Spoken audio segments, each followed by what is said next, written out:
Akala niya siguro negra, hindi ko siya makikita. Sabi ng anak niya, wala doon sa bahay. Naku, hindi.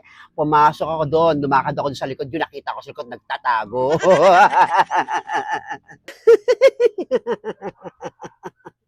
Tama yan, pare. Huwag mong tantaran yung nangutang na yan sa'yo. Kapal ang mukha niya, siya pamigal na magtago. Buti nakita mo. Talaga, negra, hindi ko siya tatantanan sa utang niya.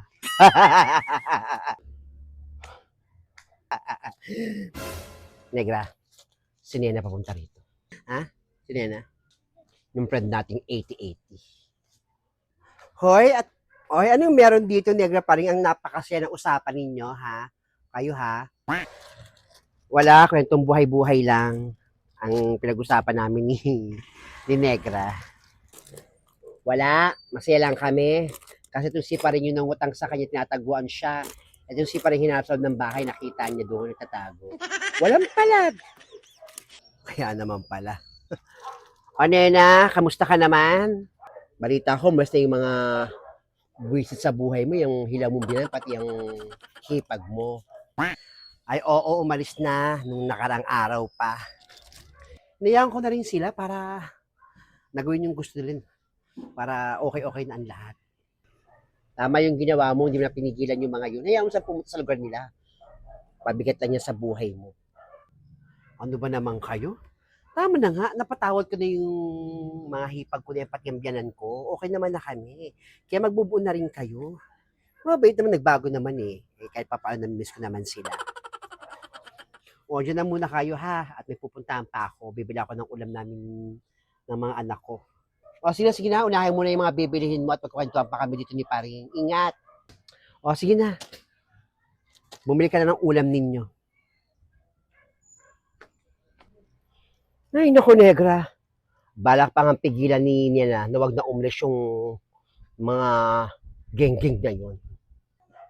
Tama ka pa rin. Buti nga hindi niya napapinigilan.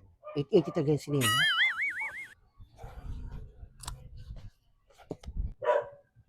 Negra, si Secretary Himala, nag-iikot siya ngayon. Ay, magandang araw. Uy, magandang araw, Sek. Naku, nadayo yata si Sek dito ah. Anong dahilan? Bakit may pag-ikot? Magandang araw, Sek. Naku, himala ah, nag-iikot-ikot ka. Anong meron? Naku, nag-iikot-ikot ako. May ibibigay kasi ako. Naghanap ako ng mga ililista ko dito. Naku, talaga? Mamimigay kayo ng bigas? Ano ka ba, Negra? Hindi ako bibigay ng bigas. Ang ililista ko dito, yung mga estudyanteng elementary. Magbibigay kami ng school supplies. Napag-utusan ako ni Kapitan para kumuha ng listahan. Ah, kala ko bigas, yung mga gamit pala sa school. Naku, buti lang wala akong anak. Kung may anak ako, malamang meron na naman akong school supplies din sa barangay. Si pare, may estudyante pa to. College si Ninita, no, pare? Pwede naman kaya, college naman pala anak ni pare, kaya okay lang yun. O, elementary kasi kailangan namin eh. Ay, ganun ba? Elementary lang? O, dyan na muna kayo at meron pa akong pupunta at maghahanap pa ako ng listahan eh. Sige, Sek. Ingat. Ano listahan tuloy ng ano? Na inilista mga bata. O, dyan na kayo ha. Meanwhile, 35 na pala to. Negra. O, Virginie. Bibasahan ako ng ano, suka. May suka ka ba? Naku, wala na akong ano eh.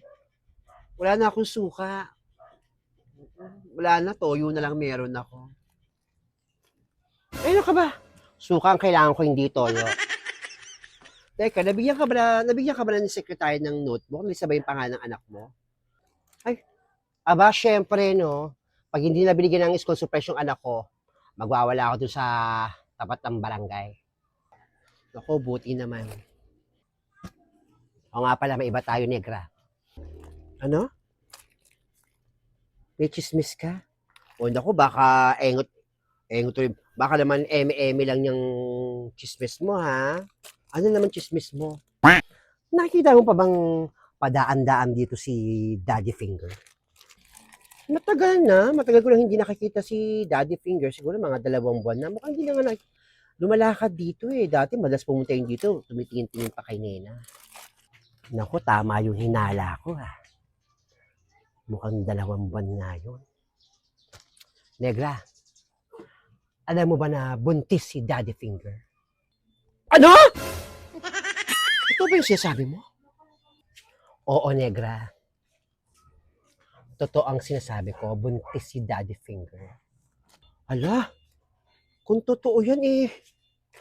Naku, paano mo nalaman yan, Virgiline? Paano mo na, saan mo nakuha yung... Aba, syempre.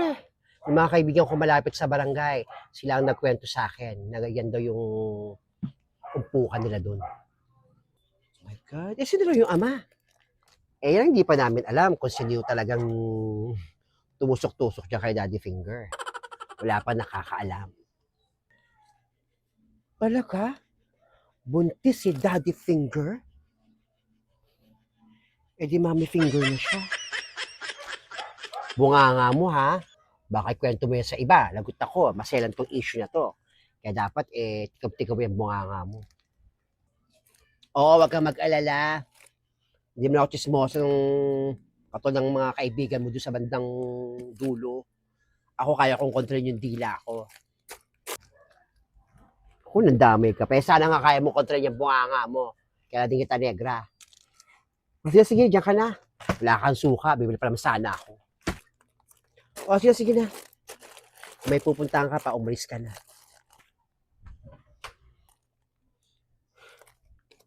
Buntis si Daddy Finger? Makwento nga kay pare.